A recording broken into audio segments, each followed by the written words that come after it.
台南市天狗日的疫情有拓开的趋势，当地家庭社区关怀协会特别来成立着志工队，到后壁区来做天狗日清扫的工作。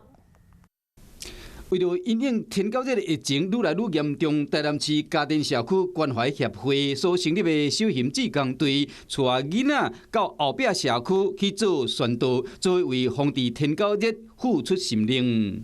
非常自动自发的来，想要带我们的客服学生一起来做这个环境知青的工作。有学生发现为宣导大赛，甲民众宣导天狗日的相关知识。登革热肆虐，所以就想说，利用暑假的时候，孩子也尽一点点微薄的心力来，然后到社区宣导一下这样。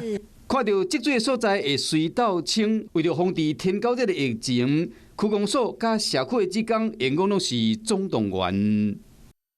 Hello， 我是郑慧良。想要抢先掌握最及时的新闻资讯吗？赶快订阅、按赞、开启小铃铛，锁定华视新闻的 YouTube 频道。